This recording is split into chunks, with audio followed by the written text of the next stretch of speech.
দুর্বল হয়ে যাই, ক্লান্ত হয়ে যাই, মাঝে মধ্যে দাঁড়ানো অবস্থায় দাঁড়ানোর থেকে বসে যাই।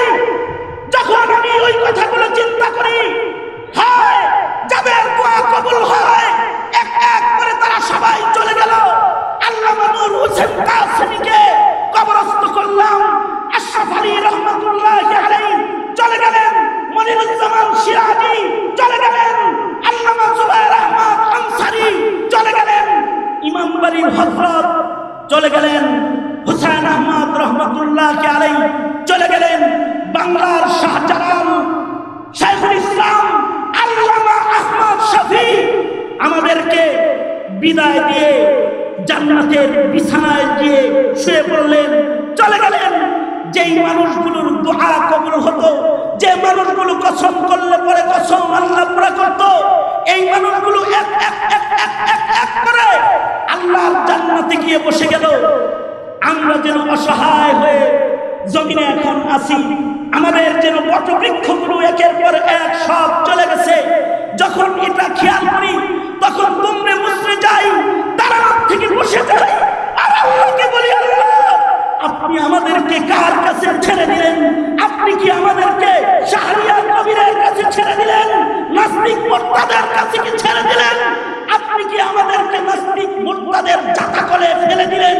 কিন্তু সকালবেলায় উঠে যখন ধীরে ধীরে তোমাদের মতো দিনের সৈনিকদের বিশাল মজমায় গিয়ে বসে যাই, যখন হাজার হাজার নওজোয়ান যুবকদের জীবন্ত কাফেলার সামনে বসে যাই, তখন আমার আবার আশার সঞ্চার হয়, তখন দিলে আবার শক্তি পাই।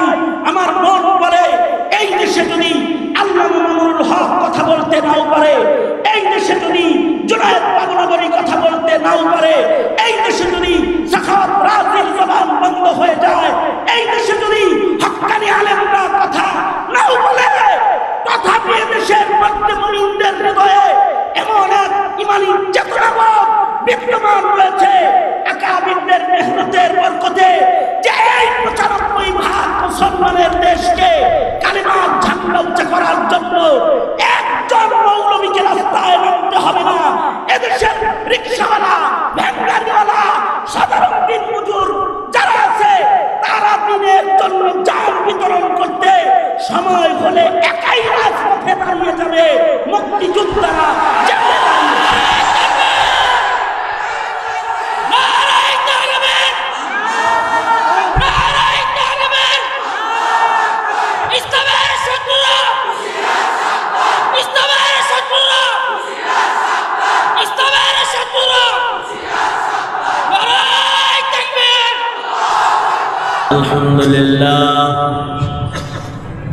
الحمد لله وكفى وسلام على عباده الذين اصطفى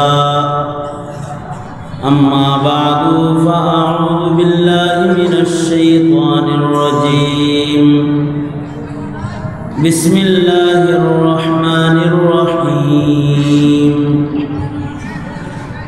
ربي أدخلني مدخل صدق وأخرجني مخرج صدق واجعل لي من لدنك سلطانا نصيرا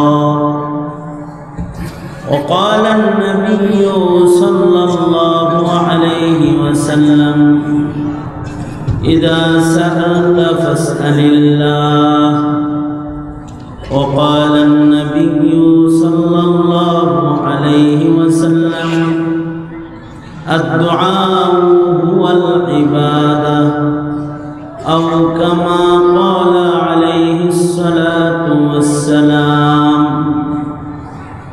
اللهم صل على محمد وعلى آل محمد كما صليت على إبراهيم وعلى آل إبراهيم إنك حميد مجيد اللهم بارك على محمد وعلى آل محمد كما بارك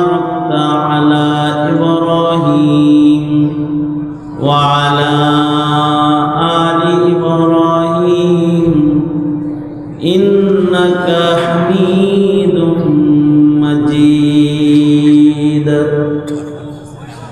الحمد لله इत्तेफाक मदारिस कौमिया होमना बंचरमपुर आयोजित ঐতিহ্যবাহী মহতী ইসলামী মহাসম্মেলনের মোহতারম সদর মোহতারম সভাপতি উপস্থিত হযরত বুজুর্গ উলামায়ে কেরাম সম্মুখপানে সমবেত দিন প্রিয় ইসলাম প্রিয় দিনদার ইমানদার মুমিন মুসলমান ভাইরা বুড়া বাবারা যুবক ভাইরা পর্দার আড়ালের মা বোনেরা প্রিয় ছাত্র ভাইরা আল্লাহ পাকের দরবারে আলিশানে শুকর আল্লাহ পাক আমাদেরকে দ্বীনি নসিহতের মজলিসে উলামাদের সুহবতে দাওয়াত ও তাবলীগের নিসবতে জান্নাতের পুরা বাগানে একত্রিত হওয়ার তৌফিক দান করেছেন। এজন্য মালিকের দরবারে শুকরগুজার হই, শুকরিয়া আদায় করি, কালিমাতুশ শুকর পড়ি, জবান ছেড়ে ভক্তি ভরে সমস্বরে আওয়াজ করে মুহাব্বতের সাথে সম্মিলিত কণ্ঠে পড়ি আলহামদুলিল্লাহ। দুপুর থেকে শুরু করে বিজ্ঞ উলামা হযরতদের জবানে আপনারা গুরুত্বপূর্ণ নসিহত একের পর এক শুনে এসেছেন। আমি আপনাদের সামনে বসে গেছি, বরকতের নিয়তে আয়াত ও হাদিস আপনাদের সামনে পেশ করেছি। এগুলোকে সামনে করে একটি সবক আপনাদের সাথে তাকরার করার ইরাদা রাখি। আল্লাহ তাআলা কিছু উপকারী কথা আপনাদের কানে পৌঁছে দেওয়ার তৌফিক দান করেন। আপনারা দোয়া করুন, বলুন আমিন। মুহতারাম হাজিরিন, মানব জীবনে একটা গুরুত্বপূর্ণ ইবাদত হইল দোয়া। আল্লাহ পাকের কাছে দোয়া করা, আল্লাহ পাকের কাছে চাওয়া। মানুষের কাছে দোয়ার একটা আহমিয়ত মানুষের কাছেও আছে, যেহেতু দোয়ার আহমিয়ত শরীয়তে ইসলামে আছে। এই কারণেই আমাদের বাংলাদেশের ওয়াজ মাহফিলগুলোতে সকলে একত্রিত হয়।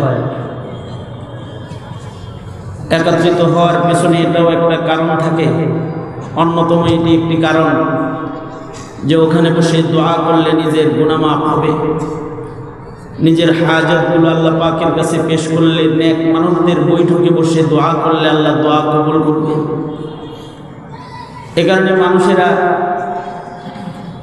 দ্বীনি মাহফিলগুলোতে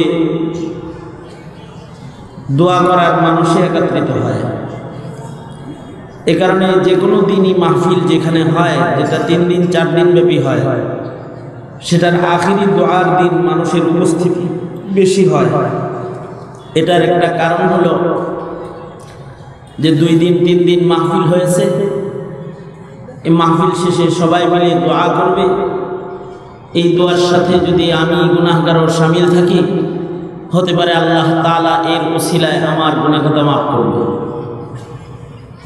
ওই রকমই একেবারে সারা দিন ব্যাপী দ্বীনি নসিহতের পরে আমরা এমন একটা সময়ে এখন অবস্থান করতেছি যে আমার পরপরই বন্ধুবর মুফতি সাখাওয়াত হোসেন রাজি সাহেব শেষ কথা বলবেন এবং দোয়া করবেন। দোয়ার একটা বিশেষ আহমিয়ত, বিশেষ গুরুত্ব শরীয়তে ইসলামে আছে। দোয়াটা মুস্তাকিল একটা ইবাদত। মানুষ দোয়া করে যে দোয়াটাই একটা ইবাদত। আল্লাহ পাকের কাছে দোয়া বড় পছন্দনীয় একটা ইবাদত। আদ-দুআ হুয়াল ইবাদত। وفي رواية الدعاء مخ العبادة। দোয়া হলো ইবাদতের মগজ, মূল। শরীয়তে ইসলামে দোয়া গুরুত্বপূর্ণ ইবাদত এজন্য যে দোয়ার মাধ্যমে বান্দার আজজি ইনকিসারি হালাত আল্লাহ পাকের কাছে বান্দা পেশ করে। বান্দা দোয়ার মাধ্যমে আল্লাহর কাছে নত হয়। নত হওয়া এটা বান্দার সিফত, আর বান্দার নত হালতকে কদর করা আল্লাহ পাকের শান। বান্দা যখন আজজি আর ইনকিসারি সহকারে আল্লাহর কাছে হাজির হয়ে যায়, তো বান্দার এই আজজি হালতটা আল্লাহ পাকের কাছে বড় মাহবুব, বড় পছন্দের। এই কারণে আশ্চর্য, কিন্তু আল্লাহ তাআলা আমাদেরকে সৃষ্টি করেছেন শ্রেষ্ঠ হিসেবে, কিন্তু আমাদেরকে আজজি দিয়া সাজাইছেন, আমাদেরকে অপারগতা, মুহতাজ হওয়া, মুখাভিক্ষির চাদর দিয়ে আমাদেরকে আল্লাহ তাআলা ঢেকে রাখছেন। সৃষ্টির শ্রেষ্ঠ মানুষ, কিন্তু মানুষ সবচেয়ে বেশি মুখাভিক্ষি। এত মুখাভিক্ষি অন্য কোনো মাখলুক নেই। আল্লাহর সৃষ্টির ভেতরে মানব সন্তানের মর্যাদা সবচেয়ে বেশি। ওয়ালাকাদ কাররামনা বনি আদম। কিন্তু ওই আল্লাহর শ্রেষ্ঠ মাখলুকটা আল্লাহর ছোট ছোট মাখলুকের কাছে নত হইতে হয়, মুহতাজ হইতে হয়। কারণ মুহতাজ হওয়া, নত হওয়া, আজিজ হওয়া, এটা তো বান্দার সিফাত। আজিজির কারণেই আমরা বান্দা। এ কারণে সূর্য আমাদের কাছে মুহতাজ না, কিন্তু আমরা সূর্যের মুহতাজ। আমি আপনি বান্দা না থাকলে সূর্যের কোনো লস নাই, কিন্তু সূর্য না থাকলে আপনার আমার সমস্যা। সূর্য আপনার আমার কাছে মুখাভিক্ষি নয়, আমরা সূর্যের কাছে মুখাভিক্ষি। আমরা না থাকলে চাঁদের কোনো ক্ষতি নাই, কিন্তু চাঁদ না থাকলে আমাদের লস।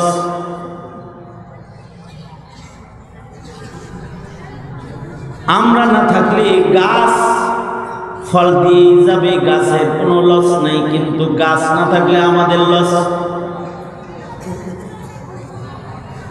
সারা দুনিয়ার সব মানুষ মিলে যদি একটা গরুকে খেদমত না করে, তাতে পৃথিবীর কোনো গরু কোনো মানুষের কাছে মুখাভিক্ষি নয়, মানুষ গরুর কাছে মুখাভিক্ষি। আমরা সবাই মিলে যদি গরুরে বন্ধ করে দিই, আমরা সবাই মিলে যদি গরুকে কুড়া ভুসি দেওয়া বাদ দিয়ে দিই, গরুর ঘর বানানো বন্ধ করে দিই, তাতে গরুর বাঁচতে সমস্যা নাই। বন জঙ্গলে বহুত গরু ঘর ছাড়া, কুড়া ভুসি ছাড়া স্বাস্থ্য সবল অবস্থায় বেঁচে আছে। আমাদের যত্নের কাছে গরু মুহতাজ না, কিন্তু গরুর কাছে আমরা মুহতাজ। গরু যদি আমাদের ঘরে না থাকে, তাহলে আমাদের ঘরে দুধ থাকবে না। গরু যদি আমাদের হাতের নাগালে না থাকে, সকালবেলায় জবাই করে কষাই গোশত রেডি করতে পারবে না। গরুর কাছে বান্দা মুহতাজ, বান্দার কাছে গরু মুহতাজ না। একটা ছাগলকে যদি আমরা লালন পালন না করি, ছাগলগুলো না খেয়ে মারা যাবে না, কিন্তু ছাগল আমাদের কাছে আমরা না রাখলে আমরা দুধ পাবো না। একটা মুরগি, ওকে যদি আমরা দানা পানি না দিই, তাতে ও মরবে না। এই কারণে আমাদের কাছে ওদের আশা লাগে না, আমাদেরই ওদের কাছে যাওয়া লাগে। সঙ্গত কারণেই আমাদের যেহেতু ওদেরকে দরকার, তাই আমরা ওদের কদর করি। আমরা ওদেরকে ছোট ছোট ভাঙ্গা চাল খাওয়াই অথবা ধান খাওয়াই, ঘরে লালন পালন করি, এজন্য যে ওরা ডিম পেড়ে আমাকে বলবে যে ডিম একটা পারছি, খাইছি। এবং ওরা তাই করে, ডিম পেড়ে আমাদেরকে জানায় দেয় আওয়াজ দিয়ে, এই একটা ছাড়ছি, লাগলে এনে খায়। এবং আমরাই মুহতাজ হয়ে ওই ডিমের কাছে যাই, ডিম আমাদের কাছে আসে না। কাঁঠাল গাছে কাঁঠাল ধরলে আমরাই কাঁঠালের কাছে যাই, যে কাঁঠালটাকে আনি ভেঙে খাই, কাঁঠাল আমার কাছে আসে না। এই যে আজিজি, এই যে মুখাপেক্ষির রং, এটা বান্দার রং।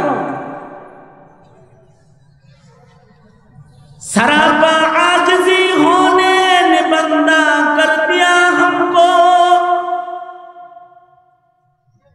सरापा आजिजी होने ने बंदा कर दिया हमको, वगरना हम खुदा होते जो दिल में आरज़ू होता।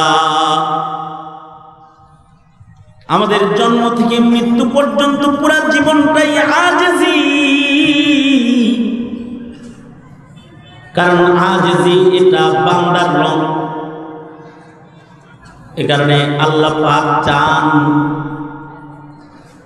বান্দা সব সময় আল্লাহর কাছে আজিজ হয়ে চাইবে, সওয়াল করবে, আল্লাহর মুহতাজ হবে। বান্দার যা দরকার সব বান্দা আল্লাহর কাছে চাইবে।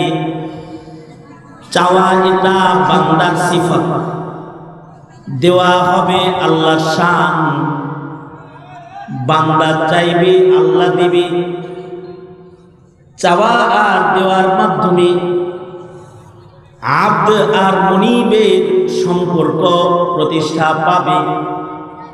এ কারণে বান্দার যদি কোনো কিছুর দরকার হয়, সরকার বলে ইযা সাআলতা ফাসআলিল্লাহ, তুমি যদি কিছু চাও কারো কাছে তাহলে আল্লাহর কাছে চাও। তোমার যা দরকার সব আল্লাহর কাছে চাও, কারণ আল্লাহর কাছেই সব আছে, কারোর কাছে সব নাই। সব আছে কার কাছে?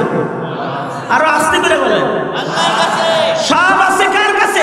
আল্লাহর কাছে। বাবার কাছে সব আছে, খাজার কাছে সব আছে, পীরের কাছে সব আছে, মাজারের কাছে আছে। কার কাছে আছে? কারোর কাছে কিচ্ছু নাই, সব আছে কার কাছে? জোরে আওয়াজ করে বলেন, কার কাছে আছে? জোরে বলেন, আল্লাহর কাছে আছে। এ কারণে হাকিমুল উম্মত মুজাদ্দিদুল মিল্লাত শাহ আশরাফ আলী থানভী রাহমাতুল্লাহ আলাইহি বলেন, বান্দা তোমার যদি জুতার ফিতাও ছিঁড়া যায় এটাও আল্লাহর কাছে চাও। তোমার যদি জুতার ফিতাও দরকার হয় এটা চাইবা কার কাছে? আমাদের যদি জুতার ফিতারও দরকার হয় এটা চাবো কার কাছে? এ কারণে আল্লাহর রাসূল সাল্লাল্লাহু আলাইহি ওয়াসাল্লামের মারফত মাধ্যম হাজার হাজার দোয়া আল্লাহ তাআলা আমাদেরকে শিখাইছেন। আমাদের যা দরকার, যা কাজ আছে, সব কাজের আগে পিছে দোয়া আছে। বান্দা দোয়ার মাধ্যমে আল্লাহর কাছে চাইবে আর আল্লাহ বান্দাকে দিবে। এই তালিম মুহাম্মদুর রাসূলুল্লাহ সাল্লাল্লাহু আলাইহি ওয়াসাল্লাম উম্মতকে দিয়ে গেছেন। এই কারণে কুরআন ও হাদিসে হাজার হাজার দোয়া মওজুদ। বান্দার এমন কোন তাকাজা, এমন কোন হাজত নাই যেই হাজতের দোয়া নাই। যেমন করোনা আসছে এখন, কিন্তু নবী দোয়া শিখে গেছে ১৫০০ বছর আগে। কারণ করোনা থেকে মুক্তি দেনেওয়ালাকে, হ্যাঁ ইমানের সাথে বলেন, করোনা থেকে মুক্তিদাতা কে? হিফাজতকারী কে? টিকা দিয়ে হিফাজত হবে? ওই টিকা দিছেও মরছে, দিয়া মরছে। মাস্ক দিয়ে হেফাজত হবে? ব্যবহার করতে হবে সুন্নাত। চিকিৎসা বিজ্ঞান বলেছে ব্যবহার করো, তো চিকিৎসা গ্রহণ করা সুন্নাত। কিন্তু এই মাস্ক হিফাজত করবে না, হিফাজতকারীকে দূরত্বের মাধ্যমে হিফাজত হবে না, হিফাজতকারীকে আওয়াজ করে জোরে বলেন কে? আল্লাহ হেফাজতকারী। রোগ দেয় আল্লাহ, শেফা দাতা আল্লাহ, মহামারী দেনেওয়ালা আল্লাহ, রেহাই দেনেওয়ালা, মুক্তি দেনেওয়ালা। কি আওয়াজ করে বলেন? আল্লাহর কাছে দোয়া করতে রাসূল শিখায় গেছে, দোয়া পড়ো, আল্লাহুম্মা ইন্নী আউযু বিকা মিনাল বারাসি ওয়াল জুনুনি ওয়াল জুযাম ওয়া মিন সাইয়িল আসকাম। আল্লাহর কাছে মহামারী থেকে মুক্তির জন্য রাসূল দোয়া শিখাইছেন। দোয়া কামে লাগে, এ কারণে দোয়ার বরকতে আল্লাহ তাআলা দরিদ্রদের বাংলাদেশকে হেফাজত করেছেন। ঘনবসতির দেশ বাংলাদেশ, যেখানে আমেরিকায় লাশের মিছিল, ব্রিটেনে লাশের মিছিল, ইটালিতে লাশের মিছিল, ফ্রান্সের লাশের মিছিল, গত দিনগুলোতেও লন্ডনে 1700-1600 করে মানুষ মারা গেছে। কিন্তু এই বাংলাদেশ, মাতৃভূমি বাংলাদেশের মুমিনদেরকে আল্লাহ তাআলা হেফাজত করেছেন।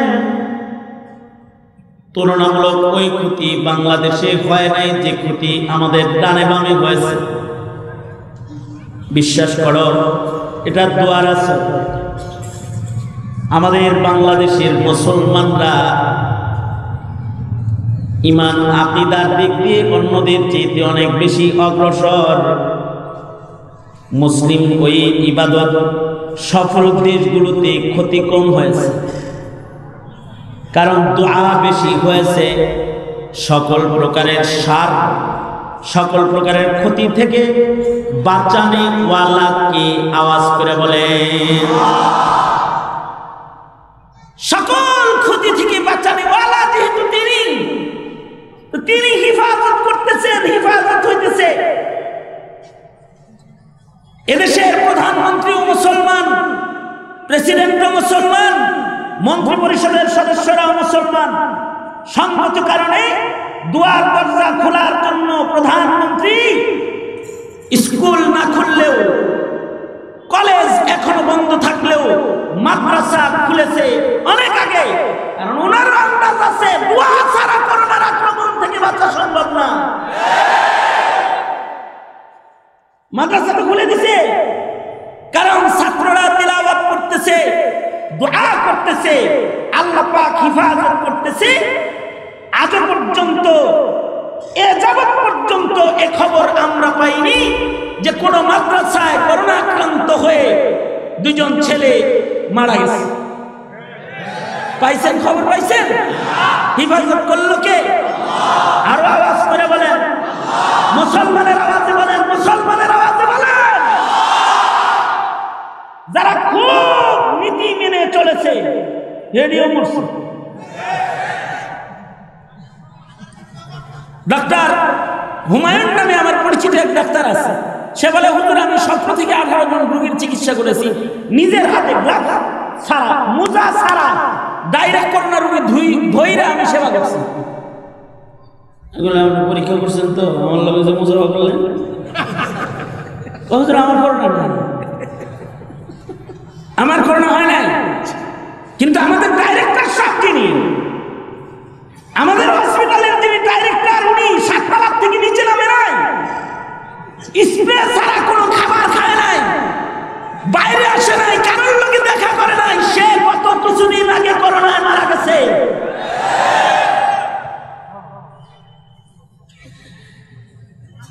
যে কারোর লোকে দেখা করলো না, 7 তলা থেকে নিচে নামলো না, এসি রুমের বাইরে এলো না,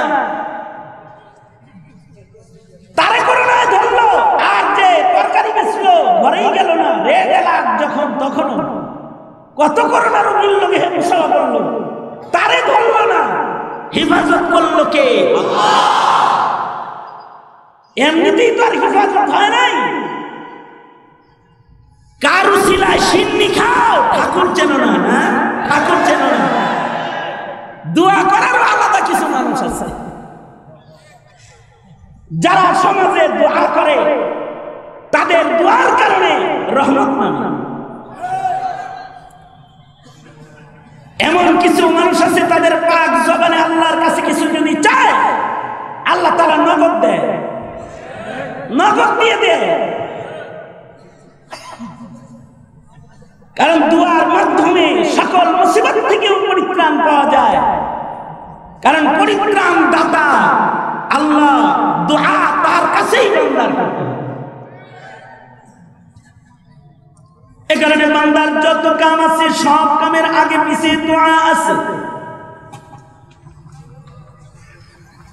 আজব সৌন্দর্য দোয়ার, আশ্চর্য সৌন্দর্য দোয়ার সৌন্দর্য। দোনাত উপরে তোলেন তো দেখি, কথা যে শুনতেছেন চেক করতেছেন। দোনাত উপরে তোলেন, আঙুল খুলে দেন তো দেখি, খুলে দেন, নাড়াচাড়া দেন তো নাড়াচাড়া দেন। জবান খুলে আওয়াজ করে চিৎকার করে বলেন আল্লাহু আকবার, বলেন সুবহানাল্লাহ, বলেন আলহামদুলিল্লাহ, লা ইলাহা ইল্লাল্লাহ, আল্লাহু আকবার। আল্লাহু আকবার জোরে বলা সুন্নাত, আল্লাহু আকবার জোরে বলা সুন্নাত, আল্লাহু আকবার জোরে বলা সুন্নাত। আযানের সময় আল্লাহু আকবার আস্তে কয় না জোরে কয়? কারণ কি, যত দূর আওয়াজ যায় তত দূর শয়তান থাকে না, বাইকা পড়ে। এই কারণে আল্লাহু আকবার জোরে বললে শয়তান ভাগে। আল্লাহু আকবার জোরে বলা আল্লাহর কাছে পছন্দের, শয়তানের কাছে অপছন্দের। ইবলিস শয়তানের কাছে যেমন আল্লাহু আকবার অপছন্দের, তেমন মানুষ শয়তানের কাছে আল্লাহু আকবার অপছন্দের। জোরে করে বলেন আল্লাহু আকবার, জোরে বলেন আল্লাহু আকবার, আল্লাহু আকবার। এই যেমন আমার দিকে ছিলেন, হাতে তো সময় বেশি নাই, আমার তো আসলে বয়ান করার কথা ছিল বাদাল মাগরিব। মাগরিবের পরে কথা ছিল মাগরিব থেকে ইশা, সেখানে আবার ইশা পড়ো আর ওয়াজ হলো। তাই আবার মাহফিল যেহেতু দিনব্যাপী মাহফিল, মাহফিল যেহেতু দিনব্যাপী মাহফিল, বেশি রাত্রির সুযোগ নাই। আল্লামা সাখাওয়াত হোসেন রাজি সাহেব বন্ধু আসবেন, উনি শেষ নসিহত করবেন আমিন সাহেবের প্রতিচ্ছবি, আল্লামা আমিনীর প্রতিচ্ছবি, এবং দোয়া করে দিবেন। তাড়াতাড়ি শেষ হয়ে যাবে। তার আগে আমি এই সবকটা আপনাদেরকে একটু ইয়াদ করায়া যায়। সময় এসে গেছে এখন দোয়া, সবচেয়ে বড় হাতিয়ার দোয়া। দোয়ার চাইতে বড় হাতিয়ার নাই। জিকির ও দোয়া হলো মুমিনের সবচেয়ে বড় হাতিয়ার। ইস্ট ইন্ডিয়া কোম্পানি যখন ভারতবর্ষে প্রবেশ করেছিল, তখন ভারতবর্ষের উলামায়ে কেরাম হাজী ইমদাদুল্লাহ মুহাজির মক্কি রহমাতুল্লাহ আলাইহির নেতৃত্বে ইংরেজদের বিরুদ্ধে জিহাদের ঘোষণা করলেন। গবেষকরা এসে বলল, ইংরেজরা তো অস্ত্রে শস্ত্রে সজ্জিত, হাজী সাহেব আপনার যে বাহিনী আছে এই বাহিনী তো আলেম ওলামা, অস্ত্র ছাড়া বাহিনী, এগুলি দিয়ে ইংরেজদের মোকাবেলা কিভাবে করবেন? ইংরেজদেরকে এদেশ থেকে তাড়াইবেন, যুদ্ধ ঘোষণা করলেন, এদেরকে কেমনে তাড়াবেন? হাজী ইমদাদুল্লাহ মুহাজির মক্কি রহমাতুল্লাহ আলাইহি পকেট থেকে তাসবিহ বের করে বলেছিলেন, এই যে এটা ইংরেজ তাড়াইবা তাসবিহ, আল্লাহকে ডাকবো, ডান্ডা মেরে আল্লাহর পক্ষ থেকে ঠান্ডা করা হবে, ঠান্ডা করে দেওয়া হবে, আল্লাহকে ডাকবো।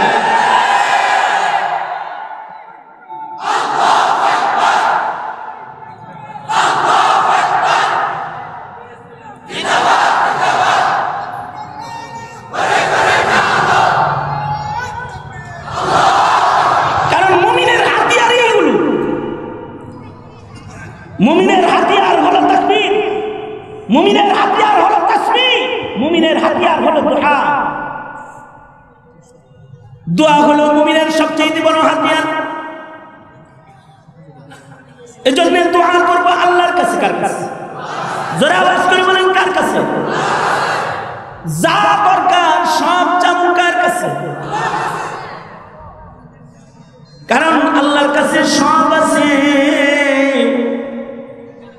বান্দার যা দরকার সব আল্লাহর কাছে আছে। বান্দা আজেজ হয়ে চাইবে, আল্লাহ পাক বান্দার চাওয়ারে আজেজিকে পছন্দ করেন। যে চায় তার উপরে আল্লাহ খুশি হয়ে যায়, আর যে চায় না তার উপরে আল্লাহ নারাজ হয়ে যায়। এ কারণে আশ্চর্য সৌন্দর্য এ চাওয়া চাওয়ি।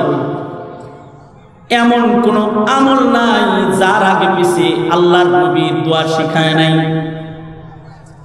খেয়াল করেন, মসজিদে ঢুকবেন দোয়া আছে, মসজিদ থেকে বাইরে হইবেন দোয়া আছে, বাথরুমে ঢুকবেন দোয়া আছে, বাথরুম থেকে বের হবেন দোয়া আছে, ঘুমাইবেন দোয়া আছে, জাগ্রত হইবেন দোয়া আছে, জামা পরিধান করবেন এর একটা দোয়া নবী শিখাইছে, জামা খুলবেন দোয়া আছে, খানা হাতে নিছেন লোকমা লইছেন দোয়া আছে, খাবার শেষ করেছেন দোয়া আছে, দস্তরখান বিছাইছেন দোয়া আছে, দস্তরখান উঠাইছেন এর একটা দোয়া আছে, আয়নায় চেহারা দেখেছেন দোয়া আছে, ভাই ভাই হাতে হাত লাগাইছেন দোয়া আছে, বুকে বুক লাগাইছেন দোয়া আছে, বিচ্ছিন্ন হয়েছেন দোয়া আছে, গাড়ি চড়েছেন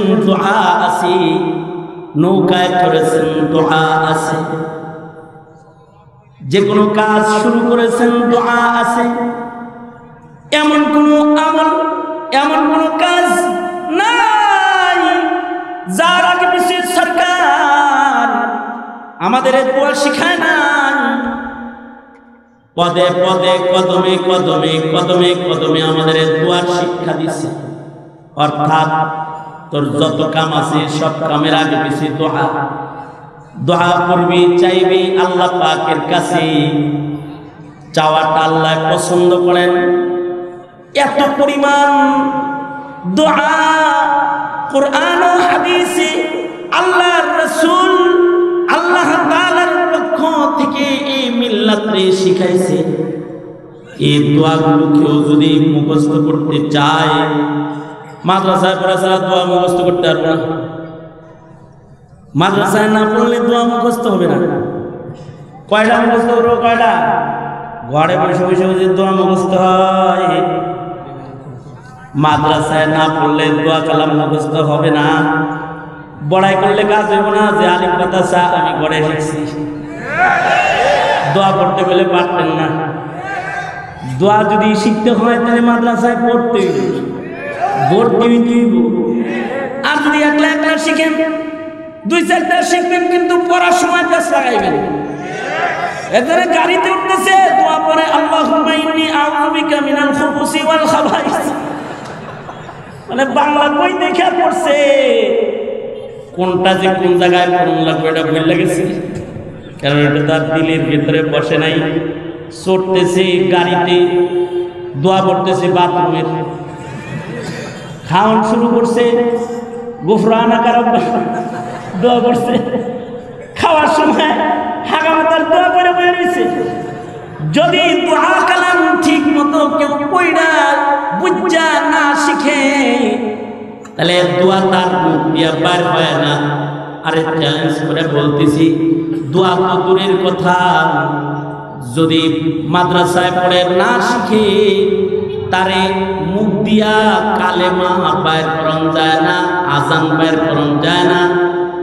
বোঝা যায় যদি কালেমা পড়তে বলা হয়, বোঝা যায় কয় নম্বর মুসলমান যদি আজান দিতে বলা হয়।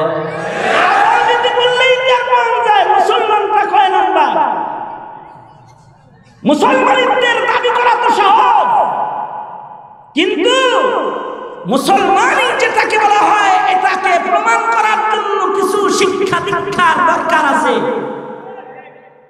বই পড়ে পড়ে হাতে হাতে সব হয় না।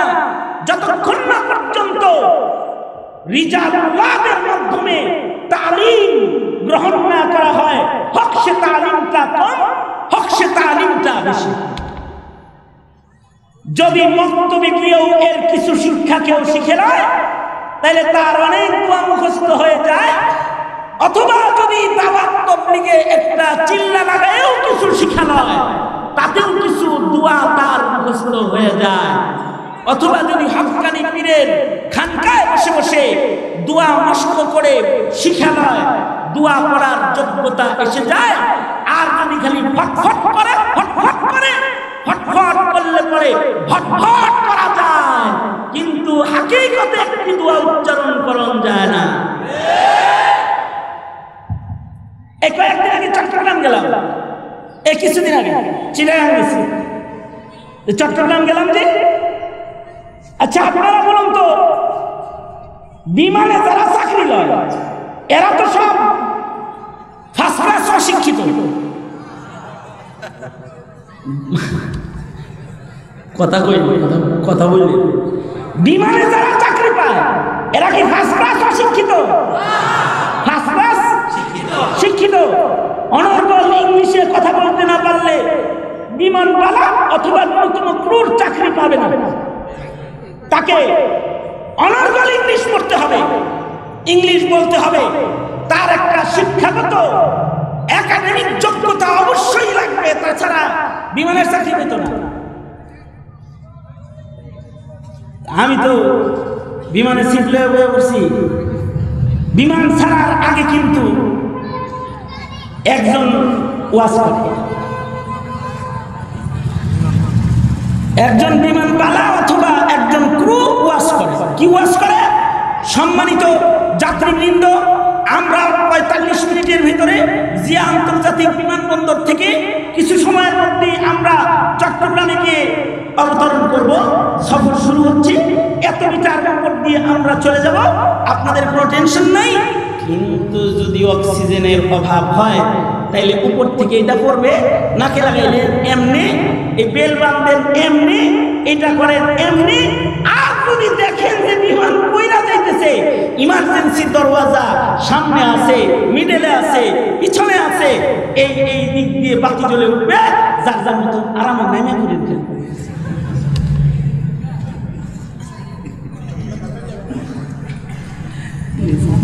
সংকেত হয়েছে, ডাকতেছে আমার সংকেত, আপনি নিয়ে মানে রাজি বাইরে লয়ে আমার ডিস্টার্ব দিতে হয়েছে। শোনেন, তা কি কইতেছিলাম, হারাই গেছি ওনার। যদি বিপদে পড়ে যান খালি লাভ দিয়ে নেমে পড়বেন। এখন আমরা যেহেতু যাত্রা শুরু করব, তা আপনারা এখন আমাদের দোয়া করে নেন। তো দোয়া পড়াইতেছে, সুবহানাল্লাযী সাক্ষারা লানা হাজা ওয়া মা কুন্না লাহু মুকরিনিন ওয়া ইন্না ইলা রাব্বিনা লামুনকালিবুন। এটা কি দোয়া করলো না দোয়া করলো বুঝা উঠি নাই। আমি প্রথম দোয়া শোনার পরে মনে করলাম মুসলমান না হিন্দু দেখার বিষয় আছে। পরে আমি দেখি যে নাম লেখা, জাতির পিতার নাম ইব্রাহিম, মানে তার বুকে, ক্রুর বুকের নাম লেখা আছে ইব্রাহিম, বোঝা যায় মুসলমান। কিন্তু দোয়া যা পড়াইলো, দোয়া কিন্তু বন্ধু হাসপাতালে পাঠাই দিছি। আমি ওনাকে বললাম এত টাকা বেতনের একটা চাকরি লইছেন, বুকের উপরে নাম লেখা আছে ইব্রাহিম, ইংরেজি কত সুন্দর করে বলেন, মিয়া আরবি দোয়াটা মুখস্থ করতেন পারেন না, হুজুরের কাছে যায়। আপনারাই মনে হয় হুজুরের কাছে দ্বারা যাইতে চান না, এই জন্য দোয়ার এই দশা। এখন তো বুঝতেছেন না, কবরে গেলে বুঝবেন আসল দশা। আরো শালীন ভাষায় পড়েছি। পরে বললাম আসেন ভাইজান, আপনাকে এই ফাঁকে আমি দোয়া মস্ক করাই। খুব শরম পাইতেছিল, শরম তো পাইবেনি, এই করোনার সময় তো খানা দানাও দেন না, কোনো কাম নাই, বসেন না।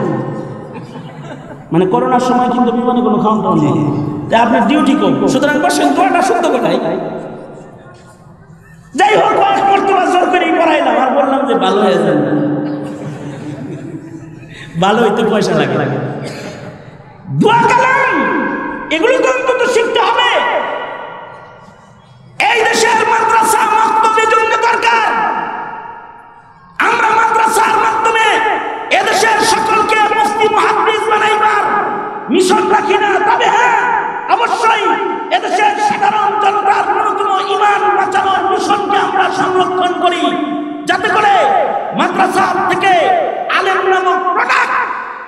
রাস্তার মোড়ে মোড়ে মসজিদের বারান্দায় বারান্দায় বসে তাদের দায়িত্ব নিয়ে বসে জাতির ন্যূনতম যোগ্যতা যা দ্বারা জাতির ঈমান ঠিক হবে এই তালিম যেন দিতে পারে। আমরা জঙ্গি বানাই না, সন্ত্রাসী বানাই না, মুসলমান বানাই, মুসলমান বানাই।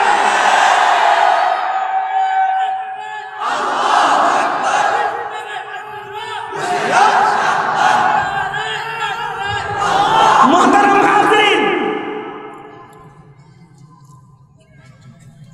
তো আমাদের কিন্তু এত দোয়া আছে যে দোয়া শেখার জন্য কমস কম মক্তবে 2 বছর পড়া দরকার।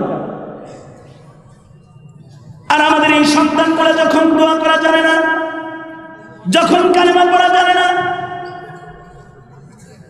তখন এই মুসলমানগুলোর ভেতর থেকেই নাস্তিক জন্মায়, এই মুসলমানগুলোর ভেতর থেকেই মুরতাদ জন্মায়, এই মুসলমানগুলোর ভেতর থেকেই দিন প্রীতি নষ্ট হয়ে যায়। কারণ দিন প্রীতিরও তো দোয়া আছে, ঠিক কিনা? দিন প্রীতির দোয়া আছে না? মুসিবতে বললাম মুসিবত থেকে বাঁচারও তো দোয়া আছে। সন্তান লাগবে এটারও তো দোয়া আছে। সন্তান লাভের দোয়া যখন মুসলমান পারে না তখন খাজার কাছে যায় চায়, কবরে যায় সন্তান চায়।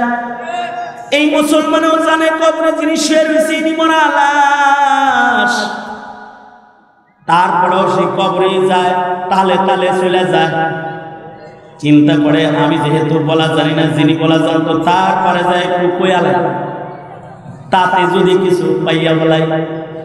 কিন্তু এই চাইতে যায় কেউ যদি কবরে মাজারে চায়, অথবা যদি কেউ পীরের পায়, পীরের কাছে খাজার কাছে যায়, তাহলে শিরিক ফিদ দুআ, দুয়ার ভিতরে শিরিক করার কারণে সে মুশরিক বেঈমান হয়ে যায়। এই যে কবরে মাজারে চাইবো একমাত্র কার কাছে? জোরে বলেন, আরো জোরে আওয়াজ করে বলেন, কার কাছে? এ কারণে এই যে মহামারী চলছে, আমাদের সকলের মুক্তি চাইতে হবে কার কাছে? আরো জোরে বলেন, কার কাছে? জোরে বলেন। অথবা মজলুম হালতে আপনি আছেন, হক কথা বলতে পারেন না, হক পথে চলতে পারেন না, আপনি মজলুম। আপনার জন্য একটা দুয়ার 24 ঘন্টা উন্মুক্ত আছে, 1 সেকেন্ডের জন্য বন্ধ নাই। আল্লাহ পাক দুয়ার দরজা খুলে রেখেছে। নামাজের কখনো কখনো নিষেধ সময় আছে, রোজার কখনো কখনো নিষেধ সময় আছে, কিন্তু দুয়ার কোনো নিষেধ সময় নাই। যখন তখন বান্দা হাত পেতে বলবে, আল্লাহ, ওগো আল্লাহ, আমি মজলুম, আমাকে নুসরত করেন। ওগো আল্লাহ, আপনি আমাকে মদদ করেন। বান্দায় যদি দোয়া করে, নুসরতকারী পয়দা করার দায়িত্ব আল্লাহর। আল্লাহর রাসূল যখন মজলুম হয়ে গেছেন, যখন আল্লাহর রাসূলের ডানে বামে নবীর পাশে কেউ নাই, তখন আল্লাহ তাআলা তার রাসূলকে দোয়া শিখাইতেছেন। ওগো পয়গম্বর, আপনি আমার কাছে দোয়া করেন, আমি আপনার সাহায্যকারী প্রস্তুত করে দেই। আল্লাহ তাআলা তার হাবিবকে দোয়া শিখাইছেন। আমি পড়েছি, রব্বি আদখিলনি মুদখালা সিদকিন ওয়া আখরিজনি মুখরাজা সিদক। রব্বি আদখিলনি মুদখালা সিদকিন ওয়া আখরিজনি মুখরাজা সিদক ওয়াজআলনি মিন লাদুনকা সুলতানান নাসীরা। আল্লাহ আল্লাহর কাছে সাহায্যকারী চাইতে বলেছেন। আল্লাহ তাআলা আমাদেরকে দোয়া শিখাইছেন, হাসবুনাল্লাহ। আল্লাহ আমাদেরকে দোয়া শিখাইছেন, রব্বানা লা তুআখিযনা ইন নাসিনা আও আখতানা রব্বানা ওয়ালা তাহমিল আলাইনা ইসরান কামা হামালতাহু আলাল্লাযীনা মিন ক্বাবলিনা রব্বানা ওয়ালা তুহাম্মিলনা মা লা তাকাতা লানা বিহি ওয়া'ফু আন্না ওয়াগফির লানা ওয়ারহামনা أنت مولانا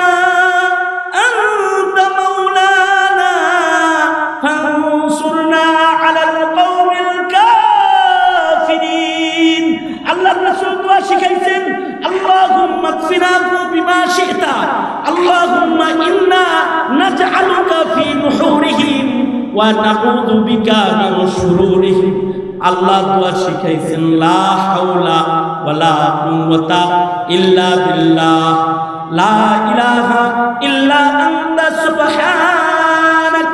সুবহানাকা ইন্নী কুনতু মিনাল যালিমিন ফাস্তাজাবনা লাহু ওয়া নাজাইনাহু মিনাল গাম্মি ওয়া কাযালিকা নুজিল মুমিনিন। এটা আল্লাহ পাকের ওয়াদা। আমরা যদি আল্লাহর কাছে দোয়া করাও শুরু করে দেই তাহলে নুসরত করবেন আল্লাহ। আমি এটা বিশ্বাস করি। এদেশ 17 কোটি মুসলমানের দেশ। এটা শাহজালাল শাহ মাখদুমের চাষাবাদ করা দেশ। এটা হাফিজি পীরজি শামসুল হক ফরিদপুরি আল্লামা আজিজুল হক আর মুফতি আমিনীর বাংলাদেশ। এটা চরমনায়ের আল্লাহর কুতুবের বাংলাদেশ। এটা কারি ইব্রাহিম রহমাতুল্লাহ আলাইহির বাংলাদেশ। এই দেশ এটা উলামায়ে কেরামের চাষাবাদ করা দেশ। এদেশের মুসলমানরা যদি আজও দোয়া শুরু করে দেয়, দিল থেকে যদি উলামারা দোয়া করে, আপনারা যদি সবাই মিলে এই জমিনের স্বাধীনতা চান, এই জমিনকে যদি নাস্তিক মুরতাদের আক্রমণ থেকে মুক্তির দোয়া যদি আপনারা সহি কায়দায় আল্লাহর কাছে চোখের পানি নিয়ে যদি করতে পারেন, আমি এটা বিশ্বাস করি আল্লাহ তাআলা এই দেশে রাজপথে এমন মর্দে মুজাহিদ সৈনিক দাঁড় করায় দিবে যে এদেশের কোন টুপি দাড়িওয়ালাদের রাস্তায় যাইতে হবে না। এদেশের নাস্তিকদেরকে ঠান্ডা করার জন্য আল্লাহ তাআলা নিজ জিম্মায় বাহিনী দাঁড় করায় দিবে। আমি মাঝে মধ্যে দুমড়ে যাই, মুচড়ে যাই, দুর্বল হয়ে যাই, ক্লান্ত হয়ে যাই, মাঝে মধ্যে দাঁড়ানো অবস্থায় দাঁড়ানোর থেকে বসে যাই। যখন আমি ওই কথাগুলো চিন্তা করি, হয় যাদের দোয়া কবুল হয় এক এক করে তারা সবাই চলে গেল। আল্লামা নূর হোসেন কাসেমীকে কবরস্থ করলাম, আশরাফ আলী রহমাতুল্লাহি আলাইহি চলে গেলেন, মনিরুজ্জামান সিরাজি চলে গেলেন, আল্লামা জুবায়ের আহমদ আনসারী চলে গেলেন, ইমাম বাড়ির হযরত চলে গেলেন, হুসাইন আহমদ রহমাতুল্লাহি আলাইহি চলে গেলেন, বাংলার শাহজালাল শাইখুল ইসলাম আল্লামা আহমদ শফি আমাদেরকে বিদায় দিয়ে জান্নাতের বিছানায় গিয়ে শুয়ে পড়লেন, চলে গেলেন। যেই মানুষগুলোর দোয়া কবুল হতো, যে মানুষগুলো কসম করলে পরে কসম আল্লাহ পুরা করত, এই মানুষগুলো এক এক এক এক এক এক করে আল্লাহর জান্নাতে গিয়ে বসে গেল। আমরা যেন অসহায় হয়ে জমিনে এখন আছি। আমাদের যেন বটবৃক্ষগুলো একের পর এক সব চলে গেছে। যখন এটা খেয়াল করি তখন তোমরা মুচড়ে যাই, দাঁড়ানোর থেকে বসে যাই আর আল্লাহকে বলি, আল্লাহ আপনি আমাদেরকে কার কাছে ছেড়ে দিলেন? আপনি কি আমাদেরকে শাহরিয়ার কবিরের কাছে ছেড়ে দিলেন? নাস্তিক মুরতাদের কাছে কি ছেড়ে দিলেন? আপনি কি আমাদেরকে নাস্তিক মুরতাদের জাতা করে ফেলে দিলেন? কিন্তু সকাল বেলায় উঠে যখন ধীরে ধীরে তোমাদের মতো দিনের সৈনিকদের বিশাল মজমায় গিয়ে বসে যাই, যখন হাজার হাজার নওজোয়ান যুবকদের জীবন্ত কাফেলার সামনে বসে যাই, তখন আমার আবার আশার সঞ্চার হয়, তখন দিলে আবার শক্তি পাই।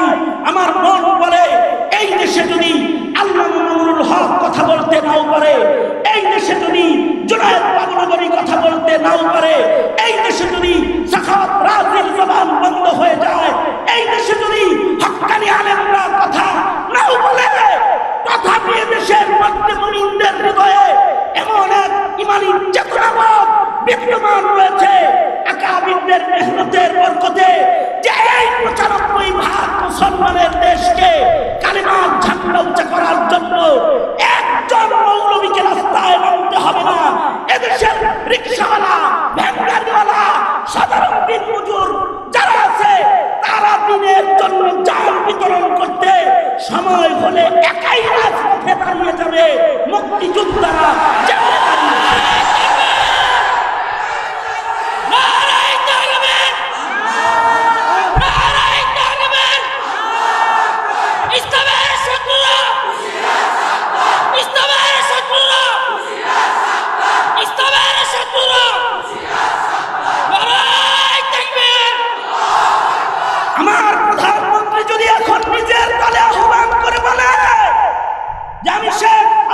ঘোষণা করছি 5000 রক্ত লাগবে, যে রক্তের বিনিময়ে কাদিয়ানী অমুসলিম ঘোষণা করা হবে। খোদার কসম করে বলতে পারি, হুজুরদের ভেতর থেকে একটা রক্তও লাগবে না। আওয়ামী লীগ মুসলমান, আওয়ামী লীগ থেকেই হাজার হাজার রক্ত দেওয়ালা মুজাহিদ নবীর ইজ্জতের জন্য রাজপথে দাঁড়াবে। ঠিক কিনা? আমি এটা বিশ্বাস করি। যদি মিডিয়াকে বলা হয়, পুলিশ বাহিনীকে বলা হয়, আর্মিকে বলা হয়, তোমরা কারা আছো নবীর ইজ্জতের জন্য রক্ত দিবে, হুজুরদের চাইতে হবে না। এরাও মৃত্যুর সময় ইউনিফর্ম খুলে কাফন পরে বিসমিল্লাহি ওয়া আলা মিল্লাতি রাসূলিল্লাহ স্লোগান নিয়ে কবরে যায়। এদেশের ইসলাম রক্ষার জন্য পুলিশ বাহিনী যথেষ্ট হয়ে যাবে, বিডিআর যথেষ্ট হয়ে যাবে, সেনাবাহিনী যথেষ্ট হয়ে যাবে। তাই নাস্তিকেরা সরিষা ফুল চোখে দেখবা না, এদেশে সরিষা ফুল দেখবা না। মুহতারাম হাজিরিন, বিদায় নেব আমি। আখেরি পয়গাম সেটা হলো, এই যুব শক্তি, তোরা কি দিনের পাহারাদারি করতে প্রস্তুত থাকবি তো ইনশাআল্লাহ? এ মাটির পরতে পরতে, এ মাটির পরতে পরতে মিশে আছে তাওহীদের জয়গান। তোরা এই জয়গানকে ধরে রাখতে প্রস্তুত থাকবি তো ইনশাআল্লাহ? আল্লাহ তাআলা সকলকে তৌফিক দান করুন। আওয়াজ করে চিৎকার করে জোরে বলুন আমিন। তবে সে বিজয়ের জন্য একটি দোয়া লাগবে। আমি আশা করব হাজার হাজার জনতা আজকে সেই দোয়াটা বন্ধুবর সাখাওয়াত হোসেন রাজির সাথে করে যাবে ইনশাআল্লাহ। ইনশাআল্লাহ জোরে বলেন ইনশাআল্লাহ। এতটুকু আহ্বান জানিয়েই বিদায় নিচ্ছি। কখনো মুলাকাত হবে আর কোনো জায়গায়, কখনো আবার দেখা হবে। আর যদি দেখা না হয় তো জান্নাতুল ফিরদাউসে মুলাকাত হবে ইনশাআল্লাহ। আসসালামু আলাইকুম ওয়া রাহমাতুল্লাহি ওয়া বারাকাতুহু।